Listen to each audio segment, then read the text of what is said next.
Ďakujem, že ste prišli a že ste si dali tú námahu prísť. Neviem, či vás uspokojím, lebo ako vidíte z toho názvu, názvy nekorešpondujú. To je kvôli tomu, že sa jednoducho nevieme zhodnúť na tom, čo má byť propagácia a čo má byť náplň. V každom prípade, ak dovolíte, naozaj by som chcel rozprávať o gravitácii, aj keď samozrejme tá gravitácia má najväčší dosah na vesmír a teda budem veľmi veľa hovoriť o vesmíre, teda skoro vždy. V každom prípade som rád, že tá prednáška vypadla na dnešok, pretože zajtra je jeden z dní, ktoré mám v roku veľmi rád a na ktoré si s vďačnosťou spomínam.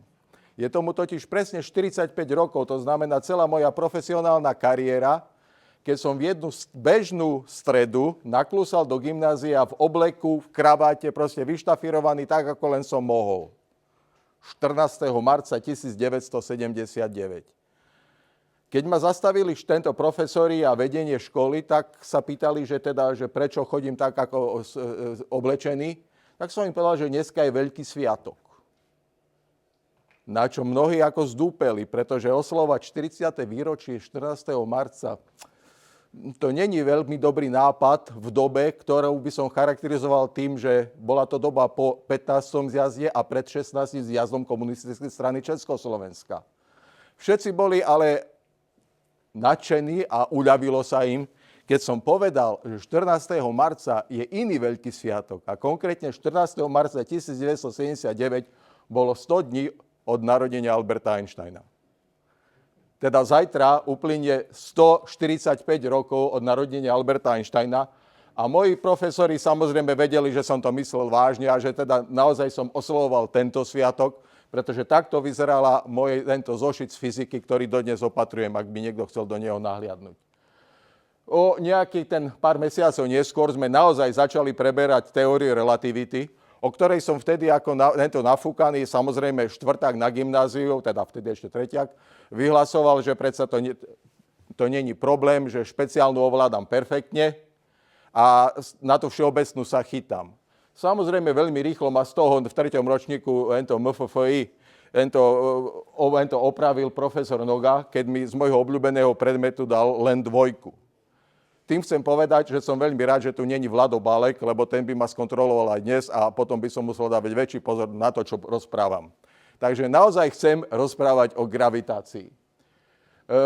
Ak sú tu ale ľudia, ktorí budú rozumieť, alebo hneď teraz rozumejú alternatívnemu panelu zdieľania informácií, tak vás upozorňujem, že ste tu na trochu zbytočne. Vy, čo rozumiete tým lataninám, čo sú tam vpravo, a na tej pravej strane skutočne napriek upozorneniu mienim uvázať vzťahy a vzorce, tak ako toto je všetko, o čom budem dneska rozprávať v skratke. Dobre? Ale poďme krok za krokom. Seriózne porozumenie gravitácie a logiky gravitácie treba hľadať v druhej polovici 16.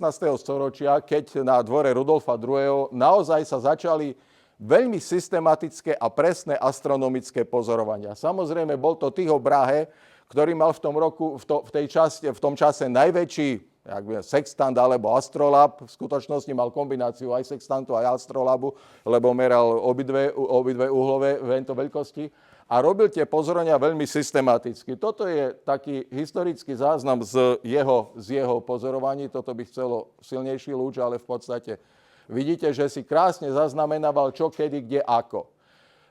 Tie pozorovania boli už na tú dobu veľmi presné a vlastne to umožnilo Keplerovi, ktorý mimochodom oficiálne nebol astronómom, na dvore bol vedený ako dvorný matematik, tak v princípe z čísel odvodil, alebo teda odpozoroval jeho známe Keplerové zákony. Je to istým spôsobom, ja by som to nazval skoro až zázrakom, keď si uvedomíte, že tie pozorovania znamenajú 2 čísla.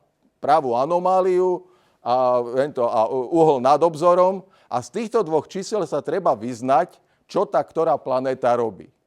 Akože Kepler asi bol naozaj dobrý matematik a tým, že sa tomu venoval systematicky, tak naozaj z tých Braheho pozorovaní, údajne Kepler bol veľmi mizerný pozorovateľ, takže on by nenapozoroval asi veľmi toho veľa, dostal sa k tým 3 Keplerovým zákonom. Toto je jeho publikácia o pozorovanie pohybu planéty Mars. A je jasné, že už vtedy bolo potrebné byť politicky korektný, pretože tvrdiť, že kopernikovský systém, ktorý mimochodom uvádza v tej knihe ako jednu z možných alternatív, nebolo možné 100% propagovať, vieme prečo, aj povieme si ešte prečo. Takže hneď to porovnával s Ptolemajovským alebo teda systémom Tycha de Brahe, lebo Tycho de Brahe mal taký kompromisný systém, ako rozumiete, Tycho de Brahe musel byť najlepší z nich, tých politikov, lebo vyhovel obidvom. Tycho de Brahe predpokladal, že všetky veci lietajú okolo Slnka, len Slnko okolo Zeme. Aj s tými vecami. To bol jeho predstava. Taká kompromisná. Samozrejme, pokračovalo to ďalšími dvomi velikánmi, ktorí pokračovali a urobili ohromné dôležité veci. Samozrejme, asi najdôležitejšie bolo vlastne pozorovanie Galilea Galileiho, keď jednoducho v tom maličkom svojom teleskope videl systém Jupitera. A musel pochopiť z prirodzenej logiky, tu by sa dalo tak urobiť dvojhodinové porovnanie, čo je to prirodzená logika, pretože to mnohým ľuďom uchádza dneska. Nie vám tu, ale akože tento komentár si nemôžem odpustiť. Prirodzená logika. Jednoducho, keď videl, že nie Jupiter lieta okolo Jo, ale Jo okolo Jupitera a Ganymedes a Kalisto a Európa, že jednoducho asi je to vždy tak, že ľahšie a menšie telesa obiehajú väčšie a ťažšie telesa. Takže Galileum bolo ťažké vysvetliť, že kopernikovský systém je zlý. On vedel, že je nie dobrý, aby sme si rozumeli. Akože, v čom spočíval veľký problém kopernikovského systému? Kopernik a priori predpokladal, že tie dráhy sú ideálne kružnice. A to nie je pravda. To boli kružniciam veľmi podobné veci, ale boli to elipsy. To znamená, že tie šialené ptolemajovské epicykly v skutočnosti dávali presnejšie predpovede na polohy planet ako kopernikovské kružnice. Takže až ten prechod Keplerov, že teda, kružnice to celkom nie sú to elipsy, až potom ten systém začal byť presný. A dával predpovede úplne presne. A to si Galilei uvedomil, takže jeho epursimuove je úplne logické, proste ako myslíte si, čo chcete, aj tak mám pravdu ja. Dobre? Nadviazal na neho samozrejme, s Galileím si treba uvedomiť ešte jednu dôležitú vec, o ktorej dneska budem veľa hovoriť. On si ako prvý uvedomil ekvivalenciu zotrvačnej a gravitačnej hmotnosti. Nevolal to tak. Pravdepodobne ani tie termíny nepoznal. Ale implicitne v jeho experimentoch to bolo jasné a vedel to rozoznať. No a samozrejme Isaac Newton, ten bol na tom trošilinku lepšie, lebo žijúc v tom čase už anglikánskom Anglicku, nebol viazaný proste výnosom a indexom, na ktoré boli Galileiho diela uvalené. Mimochodom, keď sa pozriete na tie dátumy, tuším ešte 100 rokov po Galileiho smrti boli jeho práce na indexe, ako v princípe v katolíckej časti Európy nepovolené. Alebo teda schované pred zrakmi verejnosti. Na druhej strane v anglikánskom Anglicku si už Newton mohol dovoliť oveľa viacej a stával na tom, čo Galilei pochopil. To znamená, že porozumel zákonom zotrvačnosti, správne ich sformuloval mechaniku, sformuloval zákon sily, však všetci sme sa učili corpores omnes perserva suo stato quis sendi vel movendi uniformiter indirectum a tak ďalej, to už môžete si doštudovať. A okrem iného veľmi presne usúdil, že tie jeho zákony sily znamenajú, že ak niečo sa pohybuje po uzavretej dráhe, tak musí existovať niečo ako dostredivá sila. Inými slovami, keby neexistovala, tak to musí uletieť preč. A teraz sa pýtal, čo je zdrojom tejto dostredivej sily, no a odpovede je samozrejme jasná, je to gravitácia. To znamená, že to sú dôležité stránky z Principii, kde sa o tej gravitácii hovorí a tu je explicitne, že je to sila nepriamo úmerná kvadrátu vzdialenosti od stredu a tak ďalej a tak ďalej. Inými slovami, to, čo by sme dneska nazvali Newtonovým gravitačným zákonom. Samozrejme, táto pravá strana, zase tie alternatívna forma, len hovorí o tom, ako ukázať, že tretí Keplerov zákon v skutočnosti nie je nič iné ako Newtonov gravitačný zákon pre pôsobenie Slnka na planéty. Mimochodom, asi menej ako 400 kópií originálneho vydania Principii je jedno v Dolnom Kubine. Jeden originál prvého vydania Princípy sa nachádza v tzv. Čaplovičovej knižnici v Dolnom Kubíne, čo ma mimoriadne teší. Pokračujme. Teraz sa pýtajme, na čo je tá gravitácia dobrá. No ako sa váži Zem? No takto nie. Dobre, takto asi ťažko. Aj keď tie váhy boli v Labáku celú dobu, čo si pamätám, tuším, tam ešte stále sú. V skutočnosti prvé meranie, prvý presný gravitačný experiment mal za úlohu odpovedať presne, ako sa váži Zem. To bola fundamentálna otázka, ktorá v tom čase v Anglicku a vo vedeckej sfére v Anglicku rezonovala, pretože išlo o to, aká veľká je Zem, to nebol problém. Ale to všetci vedeli už od starého, od antických časov, pretože konkrétne ten Eratosthenos k tomu prispel asi najviac, lebo on sa narodil v dnešnom Asuáne a vedel, že v jeho rodisku je jeden deň do roka, keď slnko svieti úplne rovno na dno studne hlbokej. No dneska vieme, že to je obratník raka, ak si dobre pamätám. Ale keď sa ho menovali šéfom Alexandrijskej knižnice a odsťahoval sa do Alexandrie, tak zistil, že v Alexandrii není ani raz do roka taký deň. Začal mu to vrtať v hlave, čím to je, no a dal si to dokopy. Jednoducho, Alexandria je na vyššej severnej zemepisnej šírke. Vediac, ako je ďaleko z Alexandrie do Asuánu alebo v Sieny v tom čase, a z uhla, ktorý zviera slnko, keď je úplne najbližšie, proste počas letného slnovratu, vedel spočítať, aký je polomer Zeme. Takže to už a v celku veľmi presne už v antike. Ale na to, aby sme určili, aká je hmotnosť Zeme, potrebujeme vedieť túto gravitačnú konštantu. A v tejto triviálnej rovnici sa hneď nám núka do pozornosti, zase to, čo budeme ďalej rozprávať, je, že v skutočnosti táto testovacia hmotnosť na tejto strane vystupuje ako zotrvačná hmotnosť a na tejto strane ako gravitačná hmotnosť. My to vulgárne škrtneme, lebo však je to testovacia hmotnosť, ale mnohokrát treba dávať pozor, čo škrtáme a kedy škrtáme. Napríklad, keď delíme nulou, dočkáme sa kadejakých srand. Áno? Takže škrtanie nuly z pravej a z ľavej strany není dobrý nápad vždy. V každom prípade G-čko vieme určiť veľmi jednoducho. Samozrejme, robíme to pomocou reálnych kývadiel alebo podľa presných gravimetrov, ale toto by bola najjednoduchšia metóda. No ale na určenie hmotnosti Zeme, a teda odbočil som, hmotnosť Zeme bola dôležitá, lebo hádka bola o tom, že aká je hustá tá Zem. Áno, lebo nikto nevedel povedať, že v hlbočinách Zeme nie sú nejaké kvapaliny. Povedzme hustoty 2, 3. Alebo nebodaj naozaj plávame na vode, a celá Zem je voda a len sem tam je nejaký kúsok ostrovček, čo nazývame pevnina. Ale to stalo a padalo na tom, musíme vedieť hustotu Zeme. Veľkosť vieme, ale potrebujeme jej hmotnosť. A hmotnosť Zeme vieme určiť len tak, že naozaj zmeráme túto gravitačnú konštantu. Lenže meranie gravitačnej konštanty je netriviálna záležitosť. Toto je len bajoko, taká elementárna teória k tomu, ako sa dneska meria gravitačná konštanta, pretože v skutočnosti tie výchylky, ako ste sa učili na stredných školách, ako to meral, o chvíľu ukážeme, Cavendish, sú v skutočnosti oveľa menej presná metóda ako meranie periódy kmitov. Áno? A dneska sa vlastne všetky merania gravitačnej konštanty uskutočňujú z periódy kmitov, ale zdôrazňujem, meranie gravitačnej konštanty je systematicky problematické, pretože jedná sa o tzv. Absolútne meranie. Vždy, keď môžeme meranie relativizovať, to znamená, že robiť porovnávacie meranie, tak vždy budeme mať výsledky oveľa presnejšie, dokážeme odmerať oveľa menšie efekty, ako keď robím meranie absolútne. Jednoducho pri meraní gravitačnej konštanty musím tam dať absolútnu hodnotu jednej hmotnosti, musím tam dať absolútnu hodnotu vzdialenosti, proste nič tam nie je relatívne.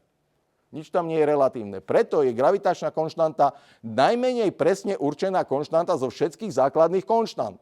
Keď sa pozriete do tabuliek, rýchlosť svetla sme sa dohodli, že je presná. OK, to je etalón. Ale všetky ostatné konštanty majú 10 na minus veľa. Aj gravitačná konštanta má 10 na minus 11. To je pravda. Ale presnosť má len na 4 platné miesta. 6,6, 7 a potom už nevieme 2, 3, 4 na tej poslednom mieste. V skutočnosti takto lietajú dnešné merania. Takže Cavendish to urobil, ale ešte pred Cavendishom sa viaže celkom pekná historka, lebo ešte pred Cavendishom urobil nie kvantitatívne, ale kvalitatívne meranie nejaký Neville Maskelyne, ktorý bol v skutočnosti kráľovský astronóm. A podľa logiky, tak ako to písal Newton v Principiách, by guľka alebo proste kyvadlo, ktoré voľne visí pri nejakom hmotnom telese, sa malo odchyľovať. Tak si on naozaj vybral nejaký, ja to neviem vysvetliť, ja sa ospravedlňujem, volá sa to, že tam je názov toho kopca, dobre, to je nejaký kopec v Škótsku, ktorý má tvár takej stolovej hory a pri ňom naozaj taký experiment urobili a explicitne namerali, že kolmica správaj blízko pri kopci a ďaleko od kopca je jednoducho niečo trošilinku odlišné. Mimochodom museli nejaký čas čakať, pretože sextant dostatočne presný na také meranie bol presne, on najprv napísal článok, že navrhuje urobiť taký experiment, potom zistili, že ten sextant je momentálne v Austrálii, lebo to bola presne doba, keď sa Angličania snažili kolonizovať Austráliu, ešte ako nebola to priamo ich kolónia, ale mali také tendencie, tak potrebovali zamerať, kde presne je. A taký veľký prístroj mali len jeden a ten sextant bol presne vtedy na lodi smerujúcej do Austrálie. Takže keď sa ten sextant vrátil, tak potom tento experiment reálne urobili, pretože museli mať presnú referenčnú hviezdu, voči ktorej merali, ako sa to kyvadlo odkláňa. To meranie bolo samozrejme hrubo nepresné, lebo aj keď ten kopec má samozrejme určite veľmi veľkú hustotu, veľkú hmotnosť, tak v porovnaní s hmotnosťou Zeme tá odchýlka bola na hranici merateľnosti, takže naozaj to bolo len kvalitatívne. Áno, priťahuje, ale ako veľa. Navyše aj o hmotnosti toho kopca nemali nejakú predstavu. Cavendish urobil reálne meranie a tu stojí za spomenutie aj toto meno, lebo s týmto menom sa ešte raz stretneme. Naozaj predchodcom Cavendisha bol istý pán Mitchell, ktorý v podstate postavil to torzné kyvadlo, len tie experimenty nestihol alebo nedokázal realizovať. Kvôli čomu, si poviete? No, väčšinou kvôli financiám, povedzme si otvorene. Akože ono to vyzerá ako na triviálny experiment, ale aj v tom čase tie experimenty neboli zadarmo. A Cavendish mal jednu dôležitú výhodu. Bol dieťaťom rodičov a bol teda šľachticom aj zo strany matky, aj zo strany otca. V tom čase v Anglicku bol jeden z najbohatších nekráľovských potomkov alebo a tak ďalej. Takže on vlastne množstvo svojich financií venoval do čistej vedy a asi skôr si pamätáte Cavendisha ako objaviteľa čoho? Vodíka. Áno. Ale okrem iného sa venoval fyzike. Ako o Cavendishovi by sa dalo zase to na veľa rozprávať, lebo bol to extrémny podivín. S dámskym služobníctvom komunikoval výhradne písomnou formou. A tak ďalej, a tak ďalej. Keď raz stretol novú slúžku, ktorá si neuvedomila, že sa mu má vyhýbať, tak nechal pristaviť nové schodište. Dobre, v každom prípade ten experiment skutočne realizoval a uvedomil si množstvo problémov, ktoré sú s tým experimentom ako spojené. Všetky tie problémy poznáme aj dnes. Ako ten experiment vôbec nie je triviálny. Ustáliť to kyvadlo, nepohnúť s ním. Tento nákres je trošku zavádzajúci, ale v skutočnosti to je pre tento účel postavená drevená chatka v záhrade jeho zámku, do ktorej sa nevstupovalo. To kyvadlo bolo ovládané zvonku. Na to, čo ukazuje ten experiment, sa pozeralo tými maličkými ďalekohľadmi z boku. Vo vnútri bola, niekde som aj čítal, aká drahá mahogonová kravica, ktorá proste obmedzila, aby tam neprúdil príliš veľa vzduchu. Dostal rozumné výsledky, ako všetci vieme. Nakoniec výsledkom tohto článku je, že hustota Zeme je nejakých 5, neviem koľko gramov na centimetr kubický. To znamená, že skoro 6-krát väčšia ako voda. To znamená, že v strede Zeme určite nie je voda.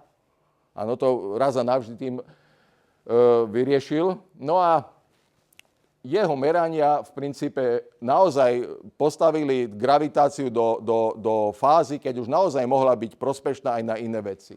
No a prvá taká vec, kde sa gravitácia vrátila k astronómom, je objav planéty Neptún. Jednoducho, planéta Neptún je už príliš slabá na to, aby bola viditeľná voľným okom. Planéta Neptún má tu na magnitúdu skoro 6,5 až 8. Ľudské oko rozlíši tak okolo 6,5 maximálne. To znamená, že kým Urán ešte ľudia videli, tak Neptún je už ľudskému oku neviditeľný. Údajne ho viacerí pozorovali, ale vzhľadom na to, že Neptún sa voči oblohe pohybuje ukrutne pomaly, tak to považovali za ďalšiu hviezdu. Jednoducho nespájali s tým, že to je planéta. Ale keď sa systematicky pozoroval pohyb Uránu a v skutočnosti v tých rokoch, aké je to tam zaznamenané, už po dobu celého jedného obehu toho Uránu, tak sa zistili odchýlky, ktoré umožnili povedať, kde je Neptún. Áno, kde je Neptún. Pričom tie odchýlky, si treba uvedomiť, boli relatívne veľmi malé. Zoberme si, aby to bolo jednoduchšie. Urán nech má storočný obeh, aby sa to ľahšie počítalo. 100 rokov to je 100 krát 360 dní, toľko a toľko dní. Keď si to videlíte 360 stupňov uhla, delené tých 3, 6 a 4 nuly za tým, tak ak dobre počítam, aby som nebol vedľa, hovoríme o nejakých, z dňa na deň sa to posunie, skontrolujte ma, o 6 minút. Tuším, že je to 6 minút, alebo proste také uhlových minút. Áno? Urán, nie Neptún, Urán. A keď sa pozriete na tieto čísla, ktoré sú tam v tom alternatívnom paneli, tak treba rozpoznať 2% z tých 6 minút. Dobre, to znamená, že nejakých 12 uhlových sekúnd. Aké je rozlíšenie bežného amatérskeho ďalekohľadu, alebo ako hociaké rozlíšenie, keď pozorujete z Bratislavy? Ja viem, že to neviete, ale to sú čísla, ktoré treba mať na mysli, keď človek hovorí o týchto experimentoch. Malý teleskop kvôli chveniu sa atmosféry nedokáže na dobrých miestach určiť presnosť polohy s lepšou presnosťou ako 1 uhlová sekunda. To je tak ako maximum. Veľké ďalekohľady dneska na to majú adaptívnu optiku a tak ďalej, aby to dokázali, ale už vtedy dokázali na úhlové sekundy presne pozorovať, ako sa to mení a ako sa to odchyľuje. A z toho vedeli, kde je potom Neptún. A potvrdili, že teda Neptún je planéta. Traduje sa, že pomocou Neptúnu bol objavené Pluto, ale to je vôbec nepravda, pretože v skutočnosti od doby, kedy bol Neptún objavený, tak dodnes urobil sotva jeden obeh. Teda jeden obeh aj trošičku, áno. To znamená, že dneska by bola doba, keby niekto vedel povedať, kde, tak asi Pluto môže byť, ale aj to je nezmysel, pretože Pluto je tak slabolinká vec, že na takej čudesnej dráhe, Pluto bolo objavené úplne čistou náhodou.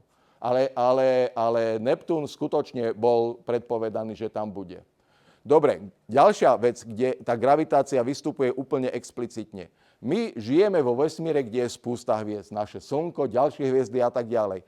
Ale treba si uvedomiť, že naše Slnko a vôbec všetky hviezdy fungujú presne tak, ako im hmota, teda gravitácia tej, ktorej hviezdy hovorí. Hviezdy, ktoré ležia na tomto hlavnom páse, ktorá sa označuje ako hlavná postupnosť, majú jednu dôležitú vlastnosť, že všetky tie hviezdy fungujú a generujú energiu v tzv. proton-protonovom cykle. Všetky. A tento proton-protonový cyklus môže mať rovnú rýchlosť generovania energie podľa toho, aká je tá hviezda hmotná. To znamená, že naše Slnko, keď si pozriete tu na niekde je naše Slnko je taká mierne nadpriemerná hviezda, lebo väčšina, čo do počtu hviezd je menších ako Slnko. A naše Slnko je tu na asi 4,5 miliardy rokov a ešte zhruba rovnaký čas tu na bude. To znamená, že doba života Slnka na hlavnej postupnosti alebo hviezdy s hmotnosťou Slnka na hlavnej postupnosti je asi 9 miliard rokov. A potom už jednoducho bude musieť robiť niečo ináč. V prípade Slnka sa posunie do vetví obrov, pretože zo Slnka vznikne planetárna hmlovina a tak ďalej a tak ďalej. Ale tu na dole existujú hviezdy, ktoré existujú už dnes vyše 9 miliard rokov. A ešte stále sa tvária, že nič sa nedeje. A tá reakcia je stále tá istá. Kde je problém? V čom je for? For je práve v tej hmotnosti hviezd. Naopak, tu hore hviezdy, 10-krát hmotnejšie ako Slnko, 20-krát hmotnejšie ako Slnko, majú veľmi krátku dobu existencie na hlavnej postupnosti. Prečo? Pretože tá gravitácia v skutočnosti generuje, čím väčšia hmotnejšia hviezda, tým väčší tlak vo vnútri. Tým maličko teplejšie vo vnútri, ale keď sa pozriete na tieto čísla, sú to síce veľké čísla, čo sa týka teploty, ale sú to ďaleko menšie čísla, ako je teplota v výbuchu jadrovej bomby, teda vodíkovej bomby. To znamená, že reakcie v hviezdach v skutočnosti prebiehajú v tunelovom režime. To znamená, že to není výbuch. To je skutočne, ja by som to nazval termojadrové tlenie. A tým pádom, keď je tá hviezda len tak to tlie malinko. Keď je tá hviezda ako naše slnko, tak to trošku horí, ale len tak akurát. A keď tá hviezda je proste táborak poliaty benzínom, tak to má dobu života pár 100 miliónov rokov. A po 100 miliónoch rokov tá hviezda odtiaľ zmizne, proste urobí čuda. Nechcem rozprávať o tom, že prebehnú ďalšie cykly a tak ďalej, ale gravitácia definuje, ako bude doba života na tejto postupnosti a čo bude robiť ďalej tá hviezda. Ďalej gravitácia definuje, ako sa správajú tieto biele trpazlíky. Biele trpazlíky sú hviezdy veľmi podobné Slnku, ktoré v istom okamžiku proste to už vzdali, lebo už nemali viac hmotnosti na to, aby robili niečo ďalej a proste prestali vôbec robiť termojadrovú syntézu a skončili tu ako dole, čo je jedna z krásnych... Mám rád, keď sa vo svete dejú také čudesnosti. Napríklad na Zemi je helium relatívne vzácny plyn. A pritom je to druhý najbežnejší prvok vo vesmíre. Čo by dali dievčatá za to, keby mali pekný briliantový prsteň? A vo vesmíre sú celé diamantové hviezdy. Áno, lebo množstvo bielých trpazlíkov sú v podstate kryštály diamantu, uhlíka, čistého uhlíka. Dobre. A všetko má na svedomí gravitácia. Dobre. Chceme sa ale posunúť ďalej. Toto je provokácia. Toto nečítajte, prosím vás. To je len, aby ste sa zobudili, keď už rozprávam príliš monotónne a to modré už vôbec nie. Nie, že by to nebola pravda, ale treba si uvedomiť, že fyzika sa nedá robiť bez presných matematických definícií a logík. To, že ju fyzici mnohokrát preskakujú a ignorujú, to je iná vec. Ale keď príde na písanie článku a serióznu vec, tak musíme rozumieť, čo robíme.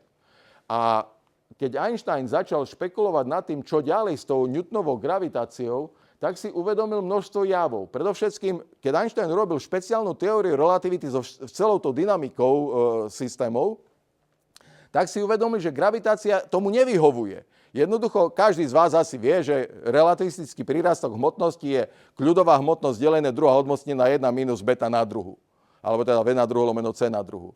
Ale to by znamenalo asi tak, že keď mám dve statické hmotnosti, tak sa priťahujú nejakou gravitačnou silou. Ale keby sa tie hmotnosti pohybovali, tak by sa mali priťahovať väčšou silou, keď teda majú ten prírastok hmotnosti. A teraz máme kontraverziu, čo keď tie hmotnosti stoja a ja okolo nich bežím? Kde je pravda? No nikde, proste treba vymyslieť novú teóriu gravitácie, ktorá toto zahrnie. To znamená, že princíp relativity, všetky sústavy sú OK a musíme tomu prispôsobiť teóriu. Princíp kauzality je jasný. Proste teória, ktorá nerozozná minulosť, súčasnosť a budúcnosť, komentárov sa zdržím, je nezmyselná. To znamená, že musí dodržiavať princíp kauzality. Princíp ekvivalencie to je to, čo som tak mierne načrtol, čo už Galileo si začal uvedomovať, že teda ako keby máme dva typy hmotnosti, tá, ktorá participuje na vytváraní tej gravitačnej sily, a tá, ktorú Newton používa na definíciu zotrvačnosti telies. A my nemáme fyzikálny princíp, ktorý by hovoril, prečo tieto dve hmotnosti musia byť rovnaké, alebo či sú z nejakého dôvodu rovnaké. Sú rovnaké. No a tento princíp kovariantnosti, to je, ako bolo by dobre, keby Maxwellové rovnice na elektrofakulte vyzerali rovnako ako na matematicko-fyzikálnej fakulte, áno, vo všeobecnosti.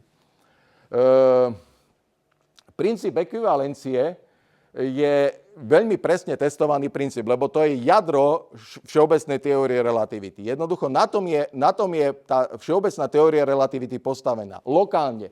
Preto sú tam tie krabice, aby bolo jasné, že to je lokálne, lebo keby to bolo globálne vo všeobecnosti, vieme vždy rozlišiť, že toto je gravitácia a toto je zrýchlenie. Ale keď budem lokálne niekde uzavretý bez možnosti špekulovania okolo, tak ani tento pseudo-Einstein, ani tento pseudo-Newton neprídu na to, či pozorujú efekty gravitačných síl alebo akcelerujúceho výťahu. Ten efekt bude rovnaký. A Galileo to naozaj v diele spomína, dokonca urobil experiment, samozrejme uvedomil si, že takéto voľné padanie by nebolo dosť presné, tak urobil experiment s korkom a s olovom, keď nechal dve kyvadla sa vedľa seba kivotať a pozoroval, či budú mať pri rovnakom dlhom závesi, či budú mať rovnakú periódu. A naozaj mali rovnakú periódu, tak on usúdil, že s presnosťou 2x10⁻³ tie veci, tie dve hmotnosti sú rovnaké, teda hovorím o tejto zotrvačnej hmotnosti a o tejto gravitačnej hmotnosti. Dneska tieto merania stále pokračujú, lebo to je veľmi dôležitá vec, teda overovať ten základný princíp relativity, či je platný. Len na to, aby sme zvýšili presnosť, sme ich relativizovali. Opäť sa vrátim k tomu. Porovnávacie meranie bude vždy presnejšie ako absolútne meranie. Takže dneska sa robia tieto merania tak, vlastne veľmi podobne, ako to urobil Galileo a neskôr za ním Einstein, že zoberali dva rôzne materiály, a skúmali, či tie dva rôzne materiály, ktoré sa líšia zložením protónov, lebo ak je tam rozdiel v tej hmotnosti, tak musí byť schovaný v počte protónov, v počte neutrónov, proste v niečom. Ako v niečom. Takže zoberiem dve rôzne látky a keď dochádza k narušeniu toho princípu ekvivalencie, tak asi jedna látka to bude malinko ináč narušovať ako tá druhá. A porovnávam, čo robia dve látky a v princípe, keď by sme to zobrali, tak dneska to definujeme pomocou tzv. Etvešovho bezrozmerného koeficientu. Slovensky povedané to je jedna hmotnosť minus hmotnosť a druhá hmotnosť plus hmotnosť, aby to bolo bezrozmerné a porovnávacie. A keď príde na to kmitanie tých kyvadiel, tak je to vlastne porovnávanie týchto periód kmitov. Dnešné merania sú samozrejme ďaleko presnejšie. Ten Etvešov experiment, ten koeficient sa volá na pamäť Etveša, lebo Etveš vymyslel ten prvý princíp ešte presnejšieho porovnávacieho merania. A dneska tie merania, no toto vám musím pustiť, to je trošilinku na dlhé, ale to je test princípu ekvivalencie na Apollo 15.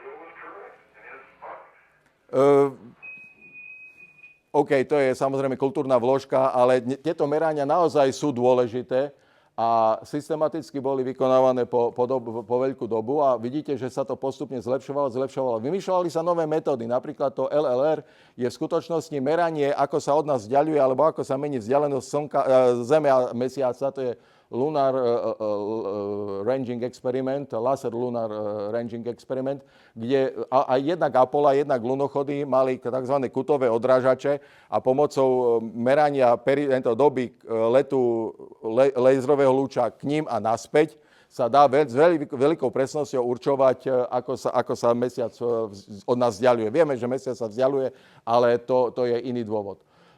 Dnes máme oveľa presnejšie meranie, ale tu vám chcem vysvetliť to, ako to urobil vlastne prvýkrát Etveš, ktorý si uvedomil jednu vec, ktorá nie je celkom triviálna. Keď máte dve vzorky, teda dva materiály, ktoré môžu rôznym spôsobom mať rôzny spôsob porušenia, tak v skutočnosti je ten experiment najpresnejší vtedy, keď ho máte periodicky opakovaný. Všetci vieme, že keď máme dej, ktorý je v šume schovaný, ale je periodický, tak ho vieme odtiaľ vytiahnuť, lebo vieme, aký je. V skutočnosti každý váš mobil takto funguje, lebo v tomto chaose elektromagnetického šumu vie presne, na ktorej frekvencii má počúvať tie nuly a jednotky. Áno? Takže Etveš si uvedomil, že keď urobí torzné kyvadlo, ale tie dve rôzne hmotnosti nechá pádať súčasne na Zem a na Slnko, tak vlastne by mal dostať teoreticky, ak je tam nejaké porušenie toho zákonu ekvivalencie, tak to torzné kyvadlo by sa mu s 24-hodinovou periódou malo pohybovať. Poviete si, no a čo Mesiac? Uvedomujete si, že gravitácia od Slnka je na Zemi, a nechcem streliť, ale tuším zhruba 100-krát silnejšia ako od Mesiaca? Ako necítime tu, lebo princíp ekvivalencie, áno, pohybujeme sa v podstate takým spôsobom, ale Slnko tým, že Zem sa pohybuje okolo Slnka tých 30 km za sekundu a má v danom mieste je oveľa silnejší zdrojom gravitačného poľa. To znamená, že všetky moderné experimenty vlastne porovnávajú padanie smerom k Zemi a smerom k Slnku. No a najpresnejší experiment samozrejme urobila sonda Microscope, teda umelá družica Microscope, to je asi 5-6 rokov dozadu. Vyslovene francúzska umelá družica pre tento účel skonštruovaná, kde proste takéto medzikružia z titánu a platiny sa porovnávalo, ako teda padajú k Zemi a k Slnku a zistilo sa, že presnosť toho Etweshovho koeficientu je na úrovni 10 na minus 15. To znamená, že na tomto grafe niekde tu. Áno, takže teraz dlho to nikto neposunie ďalej, lebo na Zemi takáto presnosť je nedosiahnuteľná, len kým niekto skonštruuje ďalšiu sondu pre tento účel. Ale to je na teraz limit.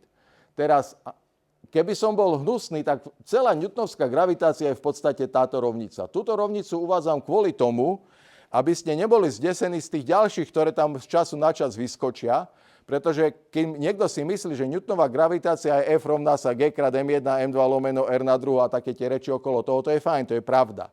Ale to je pre dve hmotné bodové telesa a tak ďalej a tak ďalej. Keď chcem konštruovať v nejakom spojitom systéme s nejakým rozdelením hustoty, tak jednoducho musím Newtonovú gravitáciu napísať tak ako rovnicu pre skalárny potenciál v elektromagnetickom poli. Slovensky povedané, keby toto nebolo gravitačný potenciál, ale elektrostatický potenciál a tu by nebolo G a 4π, ale 1 lomeno epsilon 0, tak potom to ρ by bola jednoducho hustota nábojová. Áno, to je tá istá rovnica matematicky.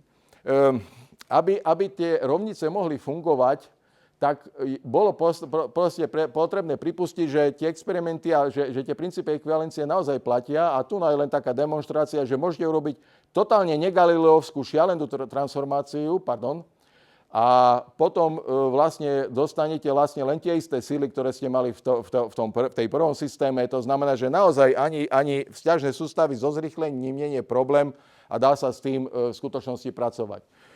Nechcem to čítať, lebo určite budem už hlboko po čase a ešte asi takých 50 slajdov tam máme. Takže pokračujeme. Všeobecná teória relativity vychádza zo základného paradoxu. Dobre? Základného paradoxu. Ak nepôsobia sily, tak musím sa pohybovať konštantnou rýchlosťou. To znamená, čo do absolútnej hodnoty aj do smeru. Dobre? A teraz ako na to? Ako to vyriešiť? No, riešenie je tu nám načrtnuté, ale myslím si, že táto grafika bude trošku lepšia. Máme kominára, ktorý sa zabudol a už štraduje ďaleko mimo strechy, ale vzhľadom na to, že nie je v žiadnom gravitačnom poli, tak mu nič nehrozí. Úplne v pohode si po tej bielej čiare tam chodí. Ale keď je v gravitačnom poli, tak to, čo hovorí všeobecná relativita, je, že nám sa zakrivili sústava, ako priestor, v ktorom to počítame. A keď sa pozriete na tú žltú sústavu, tak vidíte, že ten kominár v skutočnosti v konečnom čase skončil v nulovej výške. To znamená, že spadol. Áno? A pritom je to tá istá trajektória. Toto je trošilinku vulgarizovaným spôsobom, ale vlastne podstáta to, ako Einsteinova všeobecná teória relativity popisuje gravitáciu v zmysle zakriveného priestoro času. Dobre? No, už to chce len napísať na nejakej matematickej formy, na kvantitatívne výpočty, tak teraz ma ospravedlňujte, toto je naozaj čistá provokácia. Toto ani ja by som nedokázal bez literatúry. Základom je, že vlastne to, čo je gravitačný potenciál v Newtonovej teórii v relativite, je v skutočnosti táto metrika. Ako vyzerá vlastne geometria toho priestoročasu. To G-čko je potenciál. A toto je v podstate nekonečne malá vzdialenosť medzi dvomi blízkymi bodmi v priestoročase. Teraz skutočná vzdialenosť je integrál z tejto vzdialenosti a ak chcete niečo povedať, nájsť nejaký fyzikálny zákon, čo s tým súvisí, tak hľadáte spôsob, ako dosiahnuť, aby pri takejto zámene súradníc, toto je variácia, trošilinku to posuniete, aby ste z tejto variačnej podmienky, teda extrému, lebo všetci sa správame extrémálne, dáme do námahu len minimálnu, ktorú musíme a venujeme učeniu len minimálny čas, áno, všetko robíme extrémálne, fyzika tiež, svet tiež. To znamená, že z toho extrému, touto variáciou nám vyjde tento vzorec. Toto je v podstate rovnica dráhy vo všeobecnej relativite, volá sa to geodetika.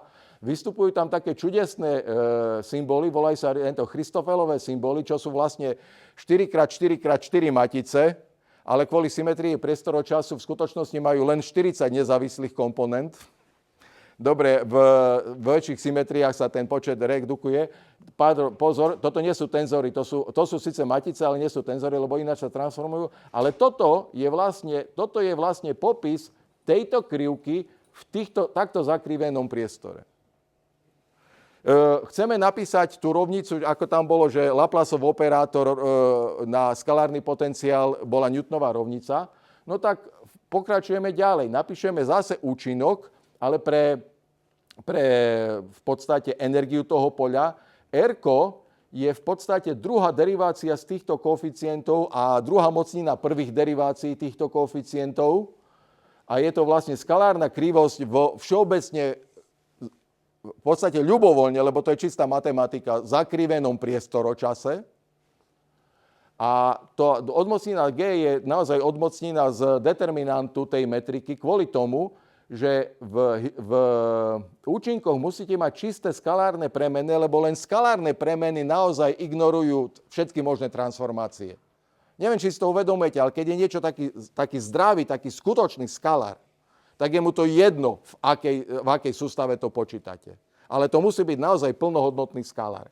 A tu je problém v tom, že D4X není skalár. R-ko je skalár, ale D4X není skalár, tak tam sa musí do toho pridať tzv.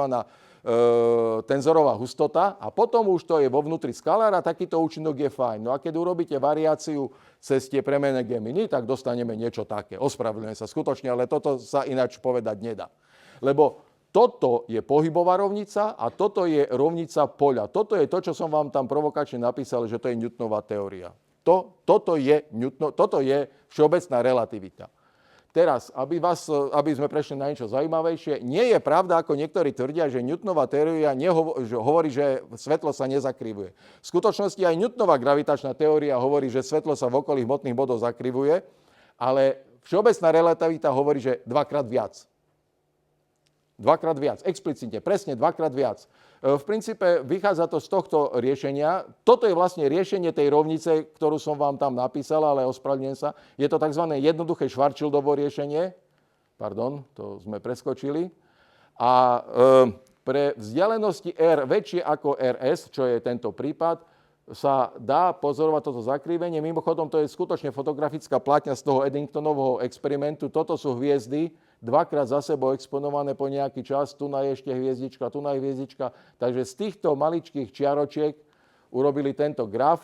Toto je Newtonovská predpoveď, okoľko sa majú zakriviť. Body sú pozorovania a tá čierna krivka je to, čo hovorí všeobecná relativita. Takže toto bola akože veľmi silný a akože úspešná vec pre Einsteina, tým pádom Einstein naozaj dosiahol svetovú slávu, lebo jeho teória, ktorú ľudia nerozumeli, lebo na to nemali matematicky a bola dostatočne abstraktná, hovorila pravdu. Druhá predpoveď, druhý klasický test je stáčanie perihelia Merkúra. Neviem, či si to niekto skúšal, ale v Lifshitz-Landau mechanika 1 je krásna časť, kde je venovaný pohyb v centrálnom poli a tam je ukázané, že niečo sa bude pohybovať po peknej elipse vtedy a len vtedy, ak to pole má charakter 1/R. Proste ten potenciál musí klesať ako 1/R. A všeobecná relativita nepripúšťa 1/R, to je malinko niečo iné ako 1/R a tým pádom tie elipsy nemôžu byť uzavreté, ale budú otvorené. No a to sa aj pozoruje. Problém je v tom, že všeobecná relativita predpoveda, že by sa to malo stočiť o 43 AS, není axiová spoločnosť, ale angular seconds, to znamená, že úlový sekúnd za storočie, ale pozoruje sa, že ten Merkur sa stáča o 9,55 minút za storočie. No, kde je problém? No, preto ja mám radšej toto je taký čudný dôkaz. pretože v skutočnosti vplyv Venuše a Zeme na orbitu Merkúru robí 8,85. Ale no, kto tomu má veriť, že to naozaj dobre spočítali? Alebo to pozor. Ale hovorí sa, že je to správne, takže opačovať nebudem. Ďalšie veľmi pekné experimenty vyrobil Pound Repka. Tak ako tu na fakulte vieme urobiť jednoduchý mezbarovský experiment, tak Pound s Repkom urobil experiment, kde vlastne jeden žiarič bol 22 metrov, koľko to je, 22,6 metra vyššie a absorbátor bol inde a jednoducho tie gamma kvanta s presnosťou 14,4 kV padali alebo stúpali v gravitačnom poli Zeme, pričom mali získať alebo strátiť toľkoto energie. Si poviete, no kto toto môže namerať? No Metzbauer, áno. Metzbauer je zase jedna z tých klasických diferenciálnych metód meracích, ktorá vie, že meria na čiare 14,4 kV, potom 10 miest nemá tucha, aké sú tam čísla, ale potom zase, keď je to niekde okolo 10 na minus 7, tak už zase vie, aké sú tam čísla. Rozumieme si, že to je klasický diferenciálny experiment. Takže to sa dá ale aj ináč interpretovať, aby sme boli jasní. To sa dá interpretovať aj tak, že jednoducho frekvencia, ktorá je tik delené čas, dobre, aby sme si povedali, čo je to frekvencia, tak ak čas niekde beží ináč, tak vlastne dostanem ten istý výsledok s iným vysvetlením, že jednoducho ináč mi plynie čas. Na toto meranie sa nám hodilo jedna v podstate, nie že katastrofa, ale totálny, no nechcem povedať prieser, ale nič iné ma nenapadá. Keď sa vynášali družice systému Galileo na obežnú dráhu, tak jedna dvojica z tých družíc skončila na totálne nepoužiteľných dráhach, pretože jeden technik sa rozhodol, že tieto dve trúbky sa nejako kývocú, tak by ich trebalo tak prepojiť niečím pevným, aby sa nekývotali. Len si nestihol uvedomiť, že jednou trúbkou expanduje helium a druhou sa privádza hydrazín do motorov. A expandujúce helium celkom dobre chladí a hydrazín zase nemá až taký nízky bod mrznutia. Inými slovami, motory prestali fungovať, lebo zamrzlo palivo v trúbke. No a tým pádom, to si nerobím srandu, to je fakt. Skončili tie družice, všetky družice systému Galileo, ale aj GPS a ostatných tých navigačných systémov musia byť čo najpresnejších kruhových dráhach, pretože v skutočnosti aj vaše prístroje musia kompenzovať aj špeciálno-relativistické efekty, aj všeobecno relativistické efekty. Tam pár kilometrové kolísanie dráhy by bol totálny chaos. Tieto družice, ak sa nemýlim, chodia hore-dole, ale teraz ma nechytajte za slovo, lebo si nepamätám, či 80 alebo 800 kilometrov. Proste sú to eliptické dráhy okolo Zeme. A jednoducho v malej vzdialenosti, keď sú blízko Zeme, plynie čas jedným spôsobom, vo veľkej vzdialenosti plynie ináč. Toto je špeciálne relativistický príspevok a toto je potenciál Zeme a ostatných telies v okolí, kde to je člen, ktorý hovorí o tom, ako plynie čas. A toto je... No a na tých palubách GPS družíc, teda systému Galileo, boli úplne presné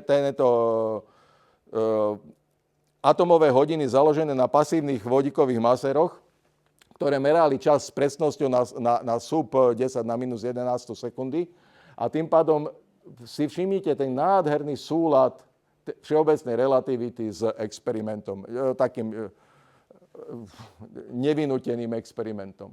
Dobre. Ďalšia vec, ktorá, aby sme... Ježiši Kriste, ten čas letí, tu musí byť gravitácia úplne nulová. Pekná vec, ktorú ale vieme dosť dobre pochopiť a oceniť, a to aj v rámci tej fakulty, je to, že keď sa zaujímame o gravitáciu, ktorá je slabulinka, jednoducho poviem, že to Gemini nie je až také zložité, ako chcem, je v podstate Minkovského tenzor, teda niečo konštantné, a maličká porucha. Keď urobíte trošku aritmetiky s tým, mimochodom toto je presne to, čo vlastne všetci my sme mali ovládať, to je Lorenzová kalibračná podmienka, keď prechádzate od intenzít k potenciálom v elektromagnetickom poli.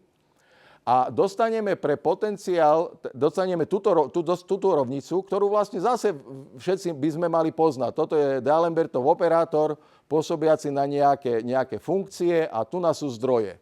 Keď si poviem, že zdroje sú nulové, som v prázdnom priestore, tak napíšem toto a všetci vieme, že toto je čo? Čo je D'Alembertov operátor na nejakú funkciu rovná nule? No, to je vlnová rovnica. To je vlnová rovnica. Inými slovami, máme rovno gravitačné vlny, bez zdrojov, v prázdnom priestore. Tieto rovnice vieme už z elektrodynamiky riešiť metodou retardovaných potenciálov a v prípade tejto slabej poruchy to skutočne vieme rozdeliť na niečo, čo nazveme skalárny potenciál a niečo, čo nazveme vektorový, ale gravitačný potenciál, aby ma niekto nebral vážne, že hovorím o tom vektorovom potenciáli z elektrodynamiky. To je iný vektorový potenciál. A čo je na tom pekné je, že v princípe dostanete niečo, čo sa presne podobá, nie že presne podobá, to je totálna analogia až na tú dvojku, na rovnicu pre Lorenzovú silu. Proste máte silu, ktorá súvisí s intenzitou a s indukciou. Proste dostávame gravimagnetické pole. To v Newtonovej teórii nikdy nie je. Jednoducho, keď máte dve rúry s vodou, ktorá prúdi, tak nielen, že sa priťahujú, ale podľa orientácie toho prúdenia sa maličko odpudzujú alebo ešte maličko viac priťahujú. Jednoducho máme gravimagnetické javy. Hej, to obyčajne v Newtonovej teórii absentuje. A tieto javy sa naozaj pokúsili merať. Toto je meranie sondy Gravity Probe B, ktorá ukázala, že tu je predpoveď všeobecnej relativity a tam boli 4 rôzne gyroskopy, ale to by musela byť samostatná prednáška. Toto je vlastne ohyb svetla, podobný ako okolo Slnka, ale meraný zo sondy Gaia v okolí Jupitera. Napríklad sonda Gaia meria polohy hviezd s takou ukrutnou presnosťou, že v podstate pri analýze tých dát je potrebné brať do úvahy gravitáciu Slnka a všetkých planet. Lebo v skutočnosti, keď to preženiem, to svetlo ide v tej slnečnej sústave takto, lebo ako je ohýbané aj Slnkom, aj planetami, aj všetkým možným. No to ale je vám jasné, že som to prehnal. Dobre, gravitačné vlny. Už sme načrtli, že máme gravitačné vlny. Gravitačné vlny sú naozaj prirodzeným dôsledok všeobecnej relativity a z toho hraničného slabého riešenia sú jasné. Opäť môžete si pozrieť, ako sú zdroje. Musí to byť kvadrupolový moment, ktorý proste má časovú deriváciu, aby existovali. A v skutočnosti dávno predtým, ako boli namerané, za to dostali Hull s Taylorom Nobelovú cenu, pretože vo vesmíre existuje systém, ktorý nie je až tak ďaleko, v skutočnosti len 7 kiloparsekov v našej galaxii. Teraz neviem, kde je Sagittarius, s ktorým smerom, ale tam máte súradnice, kde to presne je. Taký binárny objekt a jedna súčasť toho tej dvojhviezdy je v skutočnosti pulzár, milisekundový pulzár, ktorý veľmi presne robí tik, tik, tik, tik, tik. Lenže keď ten pulzár letí smerom k nám, tak robí ináč tik, ako keď letí od nás. Robí ináč tik. To znamená, že z presného merania frekvencie tých tikov sa dá dekodovať rýchlosť pozdĺž tej obežnej dráhy. Sa dá presne dekodovať tá obežná dráha a z toho sa dá spočítať hmotnosť toho sprievodcu, tej druhej časti toho binárneho systému a spočítať, koľko vlastne ten systém vyžiari energie v podobe gravitačných vln. A toto je zase predpoveď. Tým, že vyžaruje gravitačné vlny, systém stráca energiu. Lenže v gravitácii je to tak čudesné, že ak stráca energiu, tak sa tie telesa dostávajú k sebe bližšie, ale aby na seba nespadli, tak sa v skutočnosti musia pohybovať rýchlejšie. Takže keď systém stráca energiu, tak jeho perióda v skutočnosti klesá. Áno, jeho perióda klesá a tu je krásne vidieť klesanie periódy vplyvom vyžarovania gravitačných vln a naozaj Hull s Taylorom dostali za to Nobelovú cenu. Vidíte, že tie merania, toto je ich pôvodné meranie, ale to pokračovalo ešte ako ďalej. Dneska už sme niekde tuna. Tuna je presný vzorec, to je v podstate analogia týchto vzorcov, len tieto vzorce tuna sú na ilustráciu, keď to boli úplne symetrické telesa, aby sa to ľahko počítalo. Ale toto je vzorec, ktorý sa používa pre tento systém. Takže gravitačné vlny existujú, majú dve rôzne polarizácie, znázornenie tuna. Ako vznikajú, to si treba predstaviť takto. To, čo meriame, je v skutočnosti to háčko a predstavuje, keď máte nejakú dĺžku, tak keď tá gravitačná vlna prilieta, tak je to o delta H menšie a keď je v antifáze, tak je o to delta H väčšie. Áno, to je presne to, čo tie prístroje reálne merajú. Problém je v tom, že tie háčka sú tak ukrutne malé, že tie prístroje musia byť ukrutne presné. A tie háčka budú najväčšie vtedy, keď tie systémy sa budú tesne pred splynutím. Problém je v tom, že to, čo sme doteraz spočítali, bolo stále slabé približenie, kde sa to dalo robiť. Ale teraz si predstavte dve čierne diery, ktoré sú milisekundu predtým, ako sa splynú. Tam už určite nemôžeme používať slabé približenie, ani náhodou. Takže v Nemecku, v skutočnosti, Nemecko veľmi prispelo k objaveniu týchto gravitačných vln, aj keď sa to nespomína, pretože v Nemecku existuje inštitút v rámci Max Planck inštitútu, je inštitút pre gravitáciu a jeden z jeho ústavov nerobí nič, iné len sa venuje numerickým riešeniam Einsteinových rovníc. Pretože riešenia, ktoré poznáme, tých není veľa, tých analytických, takých jednoduchých, ale keď chcete namerať, ako budú vyžarované gravitačné vlny, ako sa to háčko bude meniť tesne pred splynutím dvoch čiernych dier, to žiadna analytická vec neumožní spočítať, to je čistá numerika. A ako o chvíľu uvidíte, vy musíte vedieť, čo hľadáte, lebo ináč to v tom šume nemáme šancu nájsť. Takže áno, v Nemecku spočítali, ako bude to háčko vyzerať tesne predtým, keď sa stretnú dve čierne diery o takej a takej a takej hmotnosti. Proste prepočítali množstvo parametrov. Oni mali tušenia, že kde by to mali hľadať. Gravitačné vlny musia mať zdroje. Hej? A čo sú zdroje gravitačných vln? Pozemské zdroje sú irelevantné. Ako žiadny pozemský zdroj gravitačných vln nikto nikdy nenameria. Ale v kozme sú také zdroje a typickými zdrojmi sú práve tie okamihy, keď sa naozaj úplne splynú dve čierne diery alebo dve neutrónové hviezdy alebo neutrónová hviezda s čiernou dierou a tak ďalej z binárnych systémov. A dôležité je, že to sú frekvencie okolo 100 Hz a to háčko je tá červená ploška zhruba. To znamená, že okolo niečo viac ako 10 na minus 22 treba hľadať v tom háčku. To je bezrozmerná veličina, samozrejme, podľa toho to je. Potom máme iné zdroje, ale tie sú v úplne inej frekvencii a tieto na Zemi nemáme šancu hľadať, aj keď ich amplitúda je silnejšia. A potom máme úplne iné zdroje, ktoré sú v skutočnosti o mnoho rádov silnejšie, ale pri týchto frekvenciách ich žiadnymi pozemskými testami nenameriame. Ale tieto zdroje sa hľadajú, toto je celkom pekný experiment, skupina Nanograv a IPTA sú ako aktívne skupiny. A čo vlastne robia? Merajú systematicky veľa pulzárov, ako blikajú. Pretože keď prechádza gravitačná vlna s frekvenciou 10 na minus 10 Hz, tak to trvá dostatočne dlho na to, kým je tam amplitúda, a keď je tam nula, keď je opačná fáza.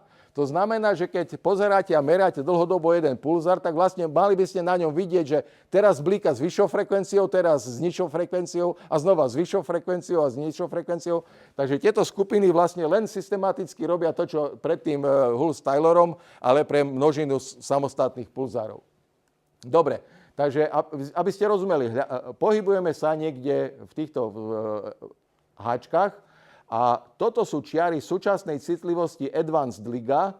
Toto je citlivosť, ktorá sa predpokladá u detektora LISA, ktorý bol mimochodom minulý mesiac schválený Európskou kozmickou agentúrou, takže ak niekto je optimista, nadšený a mladý, tak môže sa prihlásiť a nastúpiť, pretože toto je celoživotná téma na činnosť, na prácu.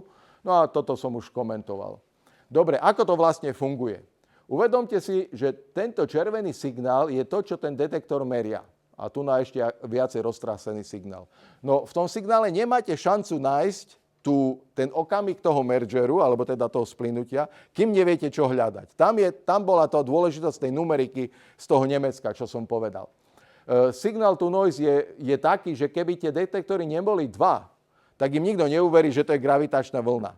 To znamená, že Američania od začiatku robili mimoriadne inteligentnú a dôležitú vec. Keď sa púšťam do rizikového podujatia, ktoré bude veľa stáť, ako samozrejme je veľmi dôležité pre ľudské poznanie, tak aby som všetkých presvedčil, musím mať dva detektory, ktoré zadetekujú to isté. Lebo z jedného každý povie, že my tam ďobali do toho havrany. A teraz nerobím srandu, skutočne, teraz neviem, či to bolo tuším v Hanforde, mali istý čas problém, že proste detekovali v jeden čas dňa skoro každý deň gravitačné vlny a veľmi intenzívne. No ukázalo sa, že to nie sú gravitačné vlny, ale to nejaký havran tam oďobával ľad z chladiaceho systému, čo bol vonku. Na tom druhom zase mali problém, že tam je blízko letisko a keď pristávali lietadla s turbovrtuľovými motormi, tak tiež im tam robili chaos. To je ináč pekne vidieť tu na. na tomto grafe, kde modré sú Livingstone a červené hačko, že niektoré čiary v tom v tom spektre šumovom sú spoločné, to je dané tou konštrukciou toho prístroja, a niektoré sú typické len pre tú ktorú lokalitu, že nie sú spoločné. Ako ten systém funguje? To je neskutočné celkom samo o sebe. Sú to dva na seba kolme Fabry-Perotové interferometre, alebo teda rezonančné dutiny, každá s ramenom 4 km, v ktorých cirkuluje 100 kW svetla. Viete si predstaviť 100 kW svetla, teda infračerveného svetla, lebo vidíte tam tú vlnovú dĺžku, ale 100 kW tam chodí hore-dole v tej dutine. A teraz, keď príde gravitačná vlna kolmo na to, tak jedna z tých dutín sa trošku skráti, druhá sa trošku natiahne a jednoducho poruší sa podmienka interferencie a malinko výkonu sa z toho vyleje a tu nás sa zadetekuje. Tu nás vzniká signál z toho.